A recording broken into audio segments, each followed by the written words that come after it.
Hey guys, this is a big episode. So what you're going to get from this episode is Phil talking about superannuation, why he thinks it's important, and actually the nuances to it. He goes through drawings of what happens if you receive income or if you put it into your superannuation account. I go through a high-level table in terms of what our demographics are looking like, and then we end with a passionate but engaging discussion around why superannuation is important. Thanks so much for listening, guys. Let's get into it.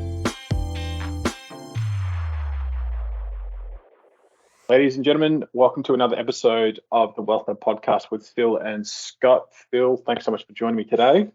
Yeah, mate. How you going? I'm going well.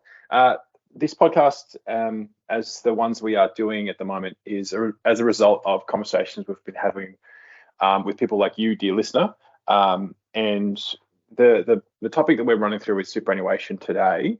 And Phil and I have been discussing this for some time with people, so we wanted to put this as a recording and put it out to the world. So Phil, kick it off. Over to you. Yeah, thanks, mate. Look, I guess what prompted this was I was on a forum the other day. Sometimes I'm a glutton for punishment, and I look at financial related forums and get really angry at all the bad advice getting thrown out there. You're on Facebook, were you? I was, yeah. So I got a bit triggered, but then it made me think also about just conversations I have with clients all the time. And the specific comment that fired me up yesterday was someone had asked about superannuation investment, and one of the replies was, "Super's shit. What a waste of time. The investments are crap. You're better off investing your money outside of super elsewhere." And I thought, A, that's a pretty blanket statement for the entire population to follow, and B, probably for a lot of the population, that's absolutely terrible advice. And I think it's just probably people just need to think a bit differently about superannuation. It's if you feel like your superannuation and the investments within your superannuation are terrible, it's not the superannuation scheme as a whole that's the problem. It's how you've got things set up and how you've got things structured. So I don't know. You come across similar things, I'm sure, Scott. Yes, I completely agree, and it's purely just a tax. Superannuation is just a tax setup. That's it. So it's a tax break that you get. The problem is you can't touch it to age 65 or 67. You can really invest in whatever you want inside or outside super. So if someone's criticizing the investments inside super, well, it's the same thing as what you could do outside. The only difference is you just cannot access the money until you're in your 60s. Yeah, exactly right.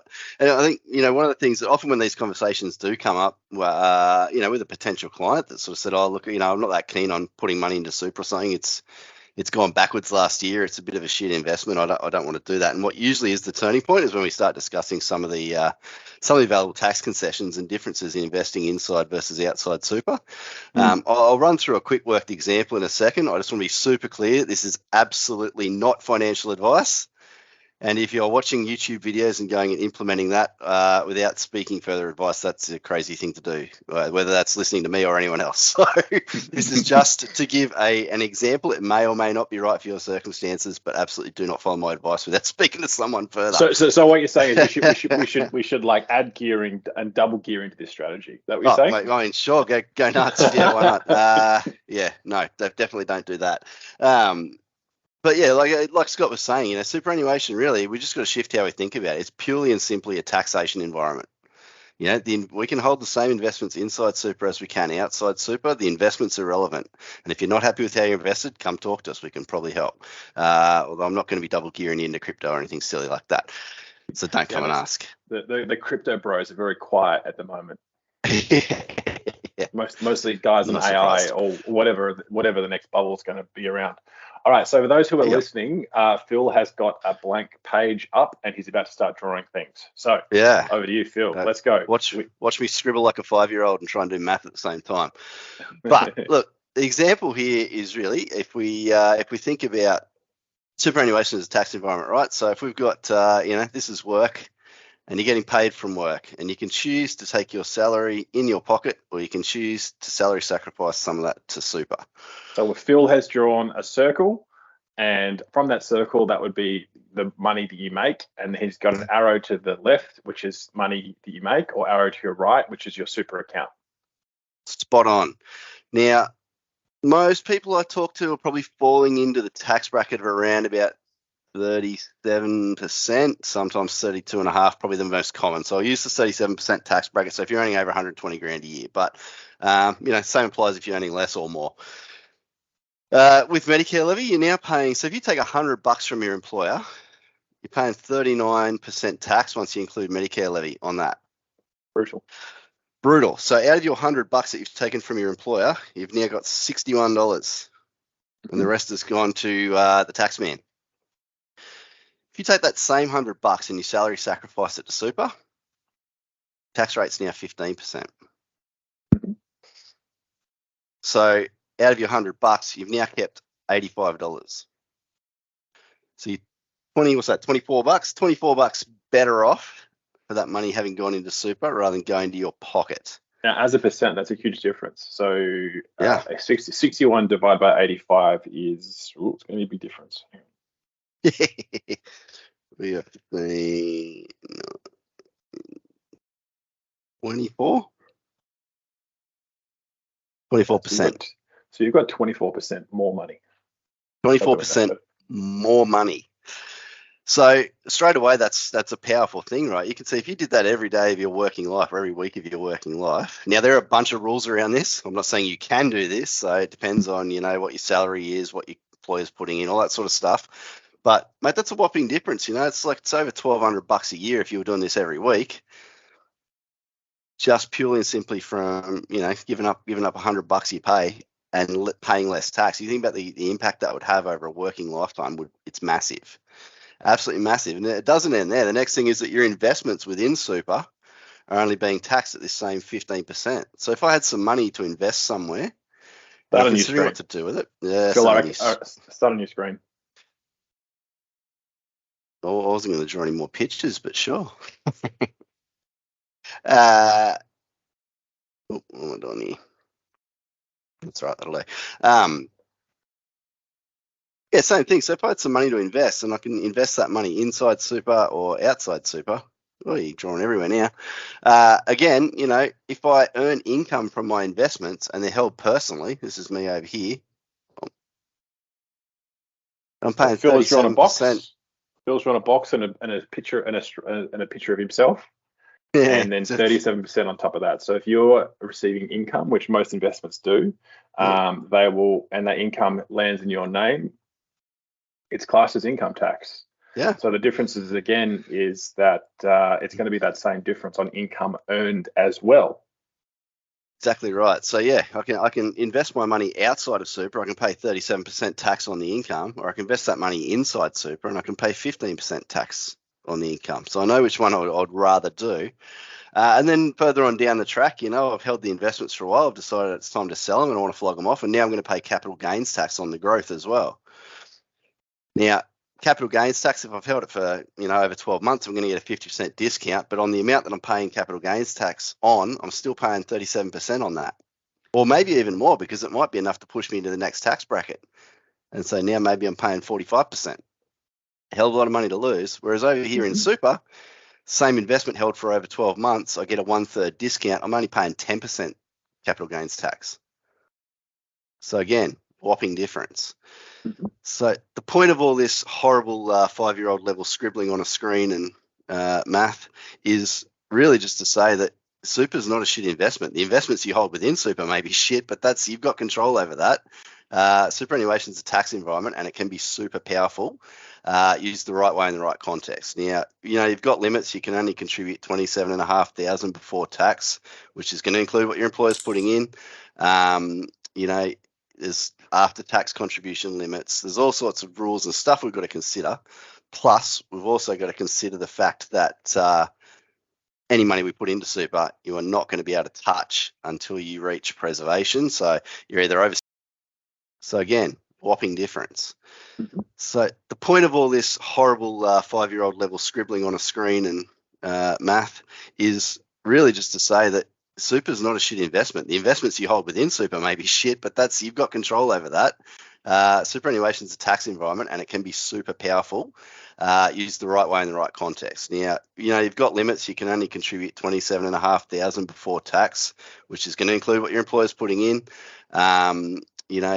There's after-tax contribution limits. There's all sorts of rules and stuff we've got to consider.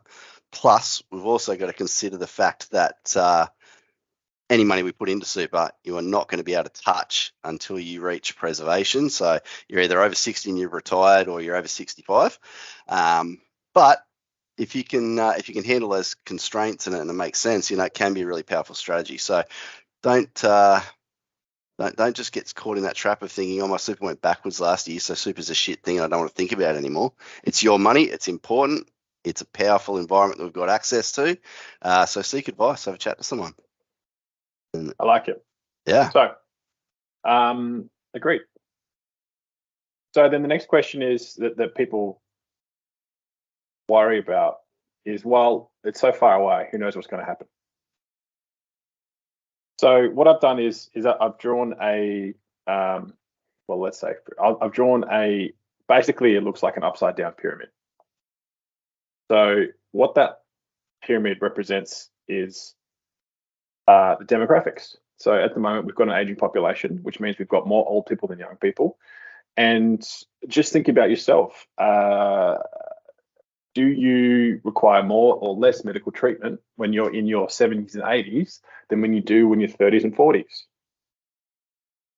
You require a lot more. It's actually in the last 6 months of your life, the amount of money that's spent from a medical perspective is almost the entire amount that had been spent prior to that. So those people that go through hospice care, those people that go through that sort of end of life care, the cost that the government pays is at a multiple of a lot more than what you'd paid earlier. So what that means is that if we start looking into, let's say it's 2023, let's say it's 2035, something like that. Baby boomers now will be in their late 70s to early 80s, and the cost of healthcare is certainly not going to be less than it is today. It's going to be a lot higher.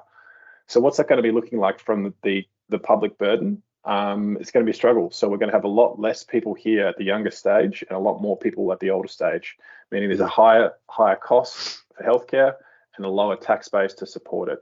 What's that going to do? It's going to put a huge resource constraint on those people who are working, who are being productive, and it's going to redirect money from those productive people to those people who are unable to look after themselves. Why am I saying this? Well, this is the reason why you right now need to look after your superannuation account. You need to become self-sufficient. You need to be out of this system, because if you're reliant on Centrelink, if you're reliant on the tax burden supporting you at a later stage of life, it is going to be difficult. And Phil, you can stop doing screen share now. Cool. Mate, it's certainly not going to get any easier at access is at the age pension. It's I mean, you can see it. The writing's on the wall. They're constantly tinkering with the rules around that and pushing the age up. So I sure as hell don't want to be relying on it myself. I want to control my own destiny. So that's my response when someone goes, "Oh, it's 20 years away. Who knows what's going to happen then? The government's going to be tinkering with it." Well, the government's still going to be there in 20 years' time. The government's projected to make the government in Victoria has projected to make a loss for the next 55 years or something like that. Like they are going to run a negative budget for 54 years in a row, meaning they're terrible money managers. And I wouldn't want to be relying on those types of people. So yes, 20 years is a long way, but it's going to come. And you've got a really tax effective environment to prepare for it. Yeah, 100%. That's it.